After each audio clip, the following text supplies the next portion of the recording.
ces conversions tardives sur l'hôpital de Briançon.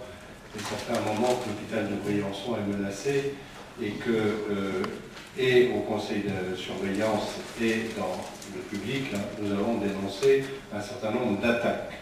Elles ont commencé, bien sûr, avec les problèmes financiers qui ont touché Briançon depuis longtemps, où l'ARS, l'ARH dans un premier temps, l'ARS dans un deuxième temps, a fait faire de nombreux investissements à l'hôpital de Briançon, sans jamais assurer de couverture financière de ces investissements qu'elle avait elle-même déterminés, et qui fait qu'aujourd'hui, d'ailleurs, la situation financière de l'hôpital de Briançon n'est pas brillante. Ça, c'est le premier point. Le deuxième point, c'est l'hypocrisie générale de la chose, parce que aujourd'hui, on s'attaque au problème de la réanimation, mais c'est le problème de l'hôpital tout entier, qui est menacé depuis longtemps par la loi HSPT, qui consiste aujourd'hui, par exemple, à envisager le paiement à l'acte et la tarification à l'acte dans les hôpitaux. Or, qu'est-ce que c'est que la tarification à l'acte? Ça n'est ni plus ni moins que de dire à l'hôpital, si vous travaillez, vous avez des recettes, et encore, ça dépend de la manière dont on oriente et dont on qualifie les actes. Et deuxièmement, c'est de dire, si vous ne travaillez pas bien, vous n'aurez pas d'argent au point à la ligne. Alors qu'à côté de ça, vous avez des cliniques qui n'ont pas de soucis. Elles ne font que de la programmation.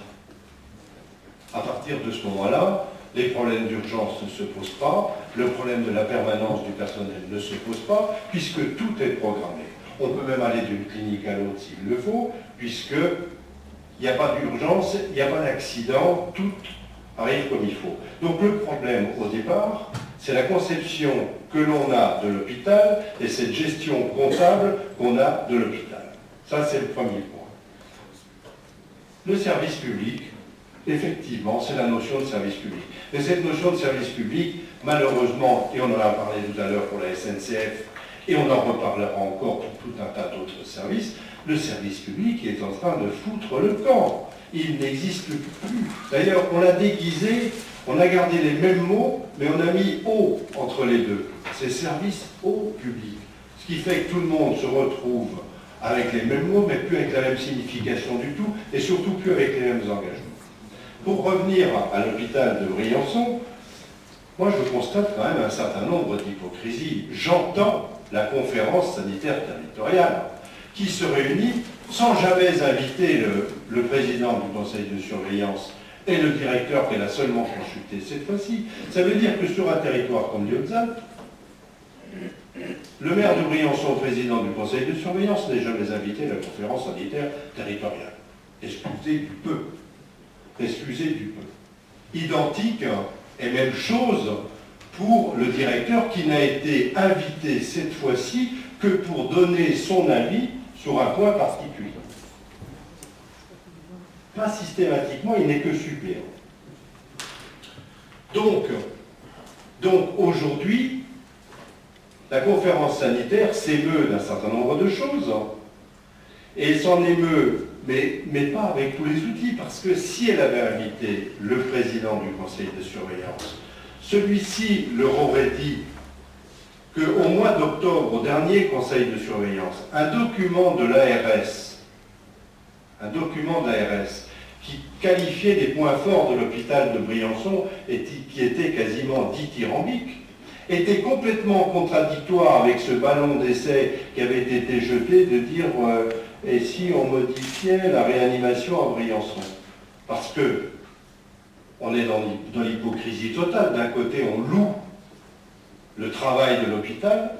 D'un côté, on dit effectivement, il a fait beaucoup d'efforts. Je vous rappelle quand même que nous sommes dans un plan de retour à l'équilibre qui a déjà supprimé 60 emplois à l'hôpital de Briançon. 60 emplois. Je n'ai pas entendu M. Cray d'ailleurs quand on a supprimé ces 60 emplois. Et pourtant, ça a été rendu public.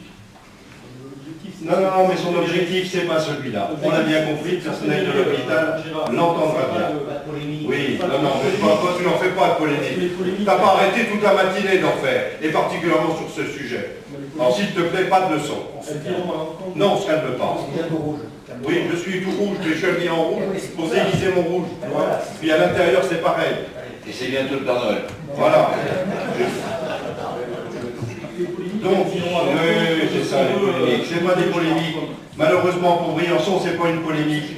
Parce que toute la destruction qui s'organise à Briançon, que ce soit au niveau de l'armée, que ce soit au niveau du tribunal, que ce soit au niveau de la douane, que ce soit au niveau de l'hôpital, que ce soit au niveau des maisons d'enfants, que ce soit au niveau des maisons de cure, tout ça, ça s'accumule, et les Briançonnais, ils en ont ravalé la casquette.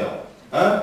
Voilà, c'est ça le problème. Vous tournez vers moi. Oui, monsieur, je me retourne vers toi, parce que c'est toi qui m'interpelle, et je me retourne vers toi, et d'abord tu me laisses parler, parce que le président, comme par hasard, ne t'interrompt pas, comme toi tu m'interromps.